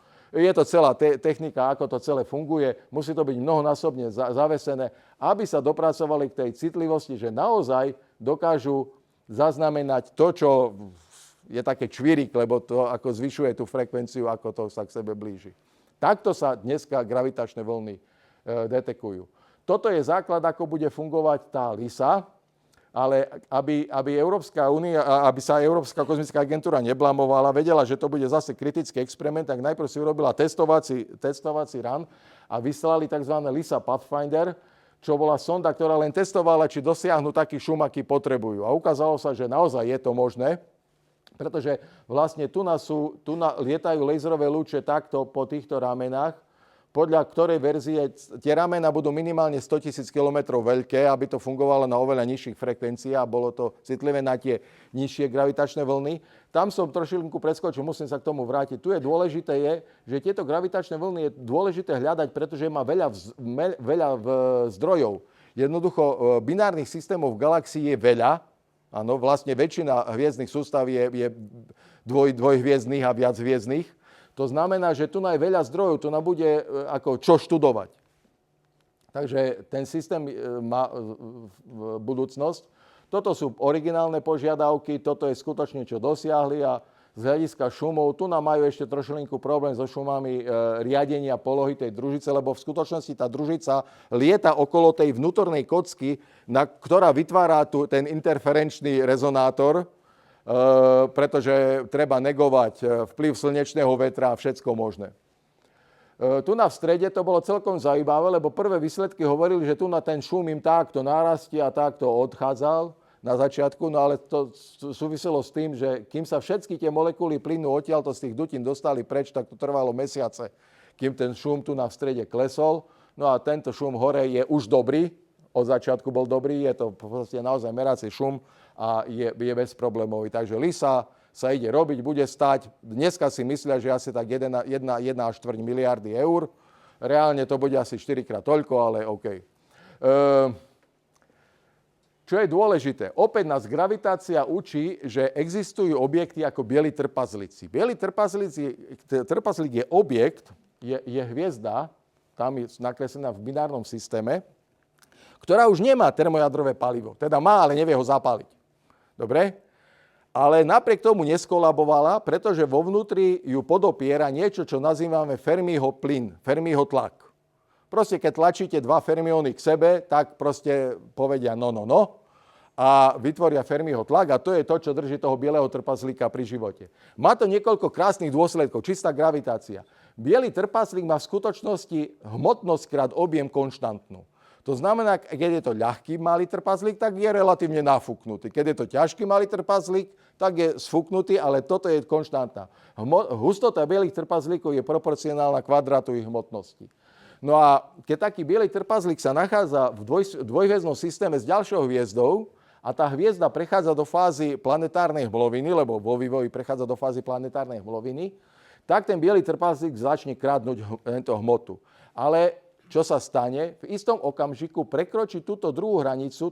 Toto je nerelativistický Fermiho tlak, to už je relativistický Fermiho tlak, teda Fermiho energia presnejšie. A stane sa to, že pri istej veľmi presne definovanej hmotnosti, ktorú označujeme ako Chandrasekharová medza, tá hviezda vybuchne. Ale tým, že tá stane vždy presne pri danej hmotnosti, tak ten výbuch je vždy rovnako silný. To znamená, že my máme niečo, čo sa nazýva štandardná sviečka alebo štandardný výbuch, podľa ktorého vieme definovať alebo určovať veľmi veľké vzdialenosti. Lebo vieme z fyziky, z gravitácie, že ten výbuch bude štandardný. Pokračujme. Ešte sa k tomu vrátime. Toto sú čierne diery, to môžem rovno dať preč, ale fakt je taký, že toto je podľa mňa najlepšia definícia, čo sú čierne diery. To, čo vieme spočítať. Toto je najjednoduchšia Schwarzschildovská, teda stacionárna čierna diera. Toto je rotujúca Kerovská čierna diera. Toto je nabitá stacionárna diera a čierna diera. A toto je rotujúca nabitá čierna diera, teda riešenia tých Einsteinových rovníc.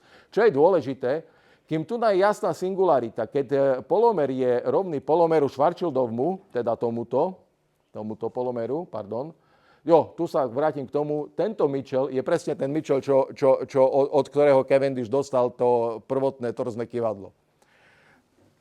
Tak oni už špekulovali nad čiernymi hviezdami, ktoré proste budú také, že ani svetlo odtiaľ neutečie.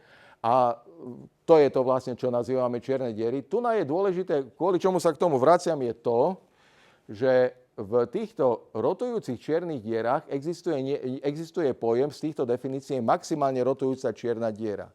Proste objekt, ktorý by v statickom prípade už bol čiernou dierou, ak zúrivo rotuje, tak nebude čiernou dierou. Dobre? Tým pádom existuje nejaká hranica, ako rýchlo, aký veľký moment hybnosti čierna diera môže mať, aby zostala čiernou dierou. A to je dosť dôležité, lebo sa ukazuje, že rotujúce čierne diery vytvárajú tie gravimagnetické polia relatívne silne v okolí a tým pádom generujú ďalšie javy, ktoré sú v celku potenciálne zaujímavé. A dneska sa viac menej uvádza, špekuluje, aj keď tie výsledky ešte nie sú 100%, že tie veľké galaktické čierne diery v strede našej galaxie a v strede ďalších galaxií sú v skutočnosti zúrivo rotujúce čierne diery na hranici okolo 0,6 až 0,7 kritickej rotácie. Takže to sú preto tie čierne diery na poloch robia to, čo nazývame jety, hlavne teda u aktívnych galaxií. Dobre, ale to, že čierna diera je čiernou dierou, to sme v skutočnosti vedeli už dávno. Už v roku 1994 som na nástenke na druhom poschodí vycápil obrázky, kde Hubble Space Telescope pozeral na túto časť okolia M87, centrálu M87 a na túto. A z doplerovského posunu toho spektra už v 94. roku Hubble predpokladal, že tam musí byť čierna diera, lebo ináč to nejde. Ináč tie rýchlosti nemôžu byť také, ako sa z doplerovho posunu dali merať. Dneska astronómovia v rámci gravitácie dospeli ďalej, lebo to samozrejme predpokladá, že to rotuje. A dneska vieme, že v centre našej galaxie je samozrejme viac ako 4 miliónkrát hmotnejšia čierna diera ako naše Slnko približne. Nachádza sa v súhvezdí Sagittarius, teda Strelca. Označuje sa to ako Sagittarius X1, tento bod. Je to samozrejme malilinká tá vec, ale čo je zaujímavé, dneska máme teleskopy, teda my nie sme členom ESO, ale na Zemi máme teleskopy, ktoré dokážu sledovať pohyb hviezdy okolo tejto čiernej diery s takouto obrovskou presnosťou. Tu nás si ale treba všimnúť tieto dieliky. Toto je 100 mikrouhlových sekúnd, táto cifra. To znamená, že potrebujete tento teleskopy, ktoré na takejto úrovni dokážu merať. A si všimnite tie bodky. To sú mikrosekundy uhlové presnosť. Ako je to vlastne možné tento dokázať, keď som povedal, že vlastne tá atmosféra robí čoro moro na úrovni uhlových sekúnd. No na to treba nejaký poriadny teleskop a moderné teleskopy ukazujú, že to ešte bude zaujímavé, lebo už sú objavené ďalšie dve hviezdy, ktoré veľmi tesne obletia čiernu dieru. To je to skupina Gravity. Táto bude sranda, či pôjde takto, alebo z druhej strany. A určite sa bude dať namerať to gravimagnetické pole tej čiernej diery. To bude veľmi pekný výsledok. Ako sa to meria s takouto presnosťou? Na to sa musí použiť špičková technika. A táto špičková technika tkvie v tom, že jednak potrebujete veľký teleskop. Každý z tých teleskopov má zrkadlo veľké 8 metrov. A súčasne sú 4. Navyše sú v nadmorskej výške vyše 4000 metrov nad morom. To je lokalita, to je VLT, Very Large Telescope v Čile, patrí Európskemu južnému observatóriu, ale jednak tie teleskopy sú vybavené adaptívnou optikou, to znamená, že pomocou laserového lúčia si vyrobia umelú hviezdu a podľa toho, ako kmitá tá umelá hviezda, vedia, čo robí atmosféra, takže vedia korigovať alebo negovať účinok atmosféry. Ale čo je úplne najdôležitejšie je, že tie obrovské 4 teleskopy fungujú ako analogový interferometer. Neviem, či si uvedomíte, čo to znamená analogový interferometer. Tu v podzemí týchto kanáloch sú normálne svetlovody, kadiaľ sa svetlo od jednotlivých tých teleskopov stretáva a interferuje. Analogovo interferuje. Tým pádom vlastne táto sada teleskopov funguje, ako keby to zrkadlo malo veľkosť tak, ako je ďaleko jeden teleskop od druhého. Efektívne. Rozumieme si? Preto je možné dosiahnuť túto obrovskú presnosť. Tu je schéma, ako to funguje. Samozrejme, všetci ste videli M87. Tu nás si treba pozrieť. Toto je škála 50 mikrouhlových sekúnd. Ako to mohli namerať? Ako to vlastne mohli namerať? V princípe úplne rovnako, len tu urobili digitálnu interferometriu. Toto je merané nie na svetle, tu nepozorovali svetlo, ale tu pozorovali mikrovlnné žiarenie s frekvenciou 230 GHz. Hej, keď si poviete 300 GHz 1 mm vlnovej dĺžky, tak teraz si predstavte antény s veľkosťou 12 metrov, spustu tých antén, s presnosťou pod mikrometer, aby to fungovalo. To je iná technika. Ale aby na vlnovej dĺžke, ktorá je oveľa väčšia ako svetlo, sa dala namerať takéto uhlové rozlíšenie, tak tie interferometre musia byť ďaleko od seba. Tento je najdôležitejší, ALMA, ale v skutočnosti oni fungujú v kolaborácii s mnohými ďalšími a postupne tu máte roky, ako sa pripojí, ale ďalší a ďalší. Ale logika je takáto. Niečo nameráme, synchronizované presné atomové hodiny povedia teraz. Medzi tým ten signál je totálne zdigitalizovaný, prevezený na centrálny počítač, kde sa numericky tie signály poskladajú, vlastne sa urobí numerický interferometria. Ináč by tento obrázok nikdy nevznikol. Áno? To je logika, ako dokážeme takýto obrázok urobiť. Teda dokázali urobiť, aby som si to neprisvojoval. A pekne je na tom to, že ten obrázok sa naozaj podobá tomu, čo Thorne deklaroval v Interstellare, že by mal byť podobný tomuto. Lebo skutočne tento tmavá časť je to, čo nevidíme. Tu je to, aké by to malo byť veľké pre tú M87, samotná čierna diera. Toto je tzv. Fotosféra, to sú 3 polovice Schwarzschildovho polomeru, to znamená, že tá kružnica by mala mať 3 polovice tohoto polomeru. A to, čo vlastne tu vidíte, je, že vidíme akretačný disk, to znamená, že hmotu, ktorá na tú čiernu dieru padá, lebo tá svieti. Ako náhle už je pod Schwarzschildovým polomerom, už nevidíme nič.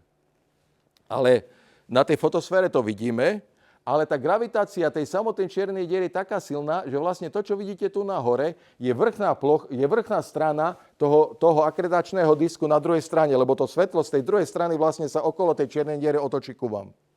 To, čo vidíte tu na dole, je spodná strana tej zadnej strany akretačného disku, lebo to svetlo, čo by išlo dole, sa vlastne takto popod tú čiernu dieru kvôli gravitácii otočí ku vám.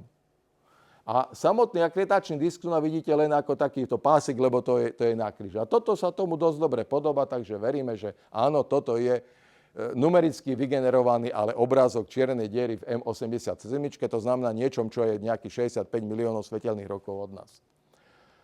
Dobre, to ešte toľko mi treba. Tmavá hmota. Ak veríme gravitácii, tak máme veľký problém, už veľmi dávno, pretože telesa sú viazané gravitačne. A tým pádom, keď sú viazané gravitačne, tak musia mať presnú definovanú periódu. Ak tam dáme ďalšie teleso, tak aj teraz je tá definovaná perióda presná, len samozrejme bude kratšia, lebo tam máme ťažké teleso medzi tým. A to, čo máme problém, je to, že pozorujeme, že tie telesa chodia stále rýchlo okolo seba, napriek tomu, že tam nič nie je. No a toto nazývame tmavá hmota, ako explicitne. V princípe jedná sa o Virialový problém, lebo to je veľmi známa teoréma z teoretickej mechaniky, kde je jasné, koľko kinetickej a koľko potenciálnej energie jednotlivé veci majú. No a toto je výsledok z minulého mesiaca, to je z pozorovanie sondy Gaia, kde sa pozorovali množstvo hviezd v našej galaxii vo vzdialenostiach väčších, ako sme my od stredu galaxie. A toto sú rýchlosti, ktoré sa pre tie hviezdy veľmi presne dajú namerať. No lenže keby sme zobrali hviezdy na disku galaxie, tak by to bola táto čiarka. Keby sme zobrali hviezdy v tej guli, v tej centrálnej časti galaxie, po anglicky bulge, neviem, ak by som to preložil do slovenčiny, to je táto modrozelená čiarka. Keby sme zobrali plyn galaktický, ktorý je kdekáde, to je táto spodná čiarka. Inými slovami, keď ich dáte dokopy, tak dostanete na navyš tú sivú čiaru a to určite nie je to, čo je pozorované. Takže ak toto má sa pohybovať len pod vplyvom v podstate klasickej gravitácie, tak nám chýba hmota rozdelená zhruba tak, ako by bola táto čierna čiara. Čo je na tom pekné, že to je presne to isté, čo pozorujeme v M31, teda v Andromede. To je presne to isté. Len je tam trošilinku iný model, ale je to presne to isté. To znamená, že máme veľmi silný problém z pozorovania rotácií galaxií, kde systematicky nevidíme dosť hviezd na to, aby to mohlo ostať pokope. Nehovoriac o tom, že ten problém sa prenáša aj na úroveň skupín galaxií, aj na úroveň vesmíru ako celku. Poďme ďalej. Čo je to tmavá energia? No tmavá energia je ešte väčšie čudo, ale k tmavej energii sme sa dopracovali práve tak, že máme tie štandardné sviečky. Pamätáte sa tie supernovy 1A typu? Zo supernov 1A typu ja viem, že všetky vybuchujú rovnako. To znamená, že keď vidím len máličko svetla, ale viem, že to bola supernova 1A typu, tak viem povedať túto vzdialenosť. To je táto os. Lenže pre tej supernovu viem namerať aj červený posun. To je táto os. A ak verím našim kozmologickým modelom, tak mali by ležať na tejto čiare. A keď neležia na tejto čiare, tak niečo hovorí, že niečo ich strká ďalej. No, matematicky sa to dá jednoducho ogábať. Mám rovnicu poľa Einsteinovú, ten kozmologický lambda člen pichnem na druhú stranu, strčím ho do tenzora energie a hybnosti, toto je čistý, toto je s tým kozmologickým členom. Nechcelo sa mi tam dávať konštanty, tak z veľkého lambda som robil malé lambda, ale v princípe takto máme nový tenzor energie a hybnosti, ktorý v sebe zahrňa tmavú energiu. Preto sa volá tmavá energia. V princípe, keby ste povedali kozmologický člen, tak je to to isté. Len pozor, akože tá tmavá energia môže mať aj iné zdroje. Kozmologický člen je najjednoduchší spôsob vyjadrenia tmavej energie. Čo to je, nikto netuší, ako aj zbytočne o tom filozofovať. Lebo ešte je otázne, či dobre interpretujeme tieto merania. Merania sú merania. Rozumieme si, ale my vždy ich porovnávame s nejakou teorémou. Takže ako je to s vesmírom? Vesmír, keby bol plochý, tak by musel mať dokopy nulovú energiu. To je tak, ako keď vypustíte nejakú sondu a chcete, aby do nekonečna uletela, ale presne s nulovou energiou. Tak ona od začiatku má kinetickú a je v potenciálnej jame, má nejakú aj kinetickú, aj potenciálnu, ale od začiatku má nulovú a na konci má tiež nulovú a ostane a staticky a pekne do nekonečna sa pohybuje, ale je to ploché. Takže to je veľmi jednoduché, vyberiete si kinetická, potenciálna, gravitačná, miesto rýchlosti tam strelíte Hubbleovú konštantu z Hubbleovho zákona H krát R, hmotnosť dáte priemerná hustota objem, dáte, že je to rovné nule a dostanete, že asi toľko to je kritická hustota vesmíru. V reálnej kozmológii sa to robí presnejšie a síce tak, že sa zavádzajú tzv. Co-moving coordinates, preto tu je tam mriežka. V skutočnosti x je, povedzme, číslo tej mriežky 1, 2, 3, 4, 5, týmto smerom a 1, 2, 3, 4, 5. Keď sa vesmír rozpína, tie objekty sa z tých bodov daných súradníc vôbec nepohybujú. To rozpínanie je v skutočnosti skryté v tom, že sa naťahuje veľkosť tých štvorčekov, čo je schované v tomto áčku, čo sa nazýva škalovací parameter. Takto sa to naozaj v kozmológii robí. A keď vlastne napíšete to isté, čo je hore, len s tým škalovacím parametrom, tak to nakoniec vyzerá takto a toto je tzv. Friedmanová rovnica, ktorá hovorí o tom, že druhá mocnina Hubbleovej konštanty sa s hustotou mení takto. Do tohto káčka je skrytá tá energia vesmíru. Keď je energia vesmíru nulová, káčka je nulové a vesmír je plochy tak, ako je to nakreslené tu. Trojuholníky sú slušné trojuholníky, tak ako nás to učil Euklides. Ale ak vesmír má kladnú energiu v konečnom dôsledku, teda kladné káčko, tak už musel sa uzavrieť. kačko je záporné, kladnú energiu, ale kačko je tým pádom záporné, tak uteká do hyperbolický von a platí toto. Keď je kačko, teda energia záporná, tak sa naopak vesmír uzavrie a tak ďalej. Čo je na tom zaujímavé je, že je to ukrutne na to kačko citlivé. Pár percent nad nulu alebo pár percent pod nulu by v jednom prípade znamenalo, že už sme skolabovali. Vesmír by mal taký poločas, takú krátku existenciu. A opačným smerom by to znamenalo, že už nevidíme ani najbližšie galaxie, lebo už by boli tak ďaleko. Dobre, už by boli tak ďaleko.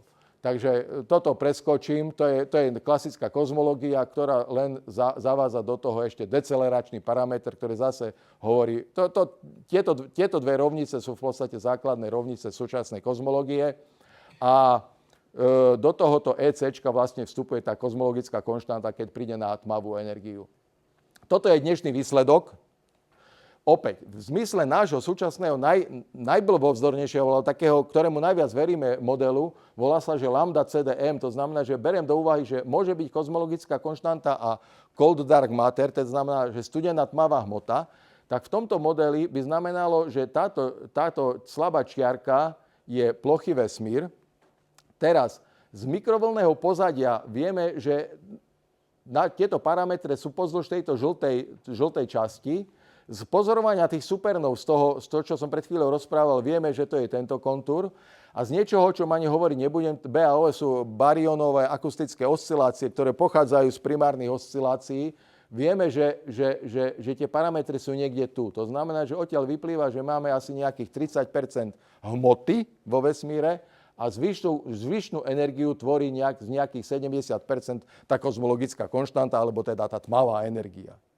V skutočnosti z týchto 30% reálnej hmoty my vidíme len 4% ako barionové hmoty, teda to, čo je v hviezdách a to, čo vieme chytiť do rúk. Dobre, našťastie už sa veľmi blížime ku koncu, to ja za hodinu a pol aj stihnem.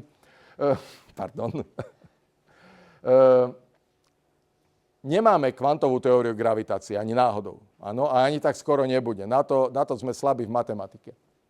Ale máme niekoľko vecí, ktoré nás potešia, ktorým rozumieme. Predovšetkým máme analogia. Takým krásnym analogom je Unruhov jav. Je to v podstate veľmi presná analogia, lebo predstavte si, že máte vodopád a teda riečku, v ktorej plávajú ryby. Tie ryby sme my. Dobre? A teraz existuje nejaké miesto, odkiaľ keď nestíhate plávať, tak spadnete do vodopádu, do totálnej singularity. Ale v skutočnosti aj toto miesto môže byť zaujímavé, lebo keby som dokázal najväčšiu rýchlosť vyvinúť plávaním, rýchlosť zvuku, áno, tak už vlastne, keď sa ocitnem na tejto strane, tak neviem povedať kamarátovi, že neplávaj môjim smerom, lebo už nejako zvukom mu tú informáciu neposuniete. Inými slovami, dôležitá vec je si uvedomiť, že táto singularita tuna, ktorá zodpovedá v gravitácii Schwarzschildovému polomeru, nie je skutočnou singularitou. V skutočnosti, keď niečo preletí cez Schwarzschildov polomer, tak tam nie sú nekonečné sily. Vonkajší pozorovateľ vidí čuda, áno. Pre vonkajšieho pozorovateľa tá singularita robí čudesné javy, hodinky tomu utekajú proste je tam singularita, ale ten, čo cez to prechádza, si to v podstate nemusí ani všimnúť, keď je to dostatočne veľká čierna diera, pretože na Schwarzschildovom polomere je v skutočnosti zrýchlenie nie nekonečné, je rozumné. Je rozumné. A môžeme si to urobiť v tejto analógii takto, že teda tu je ten Schwarzschildov polomer, ale nebudeme hovoriť o rýchlosti svetla, ale o rýchlosti zvuku. To znamená, že tu je hranica, kde je zvuk, tu pohybuje sa tá voda, to médium podzvukovo, tu presne zvukovo a tu už nadzvukovo. Máme tým pádom 3 oblasti, ktoré majú tú vlastnosť, že vy vždy v každom médiu máte nejaký šum, nejaké fluktuácie. Áno? Už len pohyb molekúl vytvára fluktuácie. A teraz, keď máte hranicu, ktorá to rozdeľuje, tak zvuk, tie fluktuácie, to šumenie, ktoré letí týmto smerom, má šancu uniknúť, ale to, ktoré sa pohlo na túto stranu, sa nikdy neunikne. Nikdy neunikne. Takže my vieme povedať takú vec, že keď budem sa zo zrýchlení pohybovať proti tomu zdroju toho šumu, tak jednoducho takúto teplotu toho šumu môžem namerať. To, že to uvádzame v teplote, to nech vás nemýli. Jednoducho, keď to káčko dáte na druhú stranu, tak máte nejakú energiu toho šumu. Áno? A že to je kvantový šum, tak to je dané tým háčkom. Jednoducho, keď si dáte kombináciu Planckovej konštanty, zrýchlenie, delené nejaká typická rýchlosť, tak dostanete energiu. Ale prepočítavame to na teplotu. To účko znamená Unruhová teplota, lebo nie je to už tam ani poriadne vidieť. Dobre, takže gravitácie je to presne to isté. Jednoducho na Schwarzschildovom polomere spočítate, koľko je tam gravitačné zrýchlenie a jednoducho miesto Ačka tam dáte gravitačné zrýchlenie, lebo však keď je tá ekvivalencia medzi zrýchlením normálnym a gravitačným, tak miesto zrýchlenia tam dám gravitačné zrýchlenie. No a charakteristickou rýchlosťou je samozrejme C, takže C. No a zvyšok je už počítanie. Tu je len ukázanie, že môžete urobiť takú špeciálnu divokú transformáciu matematickú, aby ste od toho R tú singularitu dostali preč. Proste, keď urobíte takúto zámenu súradníc, tak jednoducho odstraníte singularitu. Schwarzschildov polomer je odstraniteľná singularita. To nie je skutočná singularita. Skutočná singularita aj v Newtonovej gravitácii, aj vo všeobecnej relativity je len bod R rovná sa nule. No a zvyšok sú už počty v podstate na úrovni tejto fyziky 3. To znamená, že gravitačné zrýchlenie na Schwarzschildovom polomere spočítate takto. Dokonca aj newtonská gravitácia dáva presne ten istý výsledok, to je taká paródia. Dosadíte toto T, použijete Stefan Boltzmannov zákon, to je len Stefan Boltzmannov zákon s dosadením. Stefan Boltzmannová konštanta je samozrejme funkciou Planckovej konštanty a Boltzmannovej konštanty, takže to viete napísať takto. A dopočítate sa, že doba života čiernej diery je úmerná tretej mocnine hmotnosti, čo znamená, že naše Slnko, keby bola čierna diera, tak sa nikdy nevyparí, lebo tie čísla sú úplne šialené, ale menej hmotné čierne diery, také s hmotnosťou 10 na 11 kg, ktoré potenciálne niekedy na začiatku vesmíru ako primordiálne čierne diery mohli z fluktuácií a z topologických defektov vzniknúť, by sa akurát teraz mali najprúčšie rozpadať a preto naozaj sa hľadajú družicami čiary v okolí, kde sa ale nič sa doteraz nenameralo, takže tejto hmotnosti asi nevznikli. Veľká skrátkosť, čo som robil? Ja, keď prišla doba, že som nemal čo iné robiť a rozhodol som sa, že už žiadnu slovenskú grantovú agentúru, žiadnu podporu nikdy nepožiadam, tak som si musel vymyslieť intelektuálnu vec, aby som nezblbol, nezlenivel a niečo rozumné robil. Tak som si povedal, že ja budem sa hrať tak, jak Cavendish. Sice na to nemám, ale o to viac možno mám rozumu. Nemám, ale nevadí. Postavil som torzné kyvadlo a prvá vec, na čo ho môžete použiť, je zisťovať, kedy sú prestávky. Áno, tu vidíte, študenti behajú, lebo je prestávka. Tu študenti behajú, lebo je prestávka. Tu študenti behajú a vidíte, že tu už oveľa menej a po 16. hodine tu už nie je ani ducha. Dobre? V nedeľu je to čiara. Dobre, ako sa to meria? Robíte veľmi presné merania tlmených kmitov, nie veľkých výchyliek, tu sú naozaj 10 na minus 3 radiána, sú to krásne tlmené kmity, izolované všetko a tak ďalej a tak ďalej. A môžete namerať Newtonovú gravitačnú konštantu. Nie tak presne ako najlepší na svete, som povedzme o 2 rády horší ako najlepší na svete, ale vôbec ma to neštve, pretože v jednom parametri som úplne najlepší na svete. Ten parameter je presnosť krát cena experimentu. Ale je tu krásne vidieť to, čo som potýkal Cavendish. Ako tam, uvedomte si, že toto je ten istý experiment, len tu sú zdrojové hmotnosti, ktoré to priťahujú olovené a tu mosacné. Ináč tá istá geometria, tá istá logika, všetko rovnaké, to isté kyvadlo a úplne iný výsledok. Áno? Tak to je ohromná vec. Ďalšiu vec, čo som sa pohral, je, že naozaj som dokázal gravitačne stimulovať vynútené kmity v rezonancii a namerať Lorencovú krivku. Normálne rezonančnú krivku torzného kyvadla stimulovaného gravitačne. Toto v histórii dokázal len jeden pán, volal sa Zahradníček, pracoval v Brne za protektorátu. On to ale nedokázal tak presne, vedel to stimulovať, ale nevedel namerať túto krivku, lebo on samozrejme nemal tie možnosti, čo máme dnes. On to robil čiste analogovo a jeho experiment bol krásny, ale na toto som hrdý. No a ďalšia vec je teplomer pre trpezlivých, pretože to, čo robil Cavendish, jemu tam utekala, po nejakom dobe zisťoval, že to Gčko mu trošilinku rastie. No prečo mu rastlo? No lebo ako išiel deň, tak sa zohrieval vzduch, aj všetko tam. A tu vidíte krásny experiment. Každý bod je jeden deň merania, mimochodom, aby bolo jasné, preto je to naozaj pre trpezlivých. A torzné vlákno má kadejaké veci, okrem iného zložitú metalurgiu. A keď sa to zohrialo, tak si všimnite, že tu máte dve konkurenčné priamky. Jedna pri jednom torznom vlákne a druhá pri tom istom torznom vlákne, ktoré sa ale rozhodlo trošičku relaxovať. Alebo stvrdnúť. Rozumieme si? Nie, ako toto je stvrdnutie, lebo sa skrátila doba kmitu. Takže asi tak. No a vzhľadom na to, že nemám rád také oficiálne propagačné materiály, ako boli publikované, takto si predstavujem, ako by mala vyzerať reklama na moju prednášku. Ďakujem.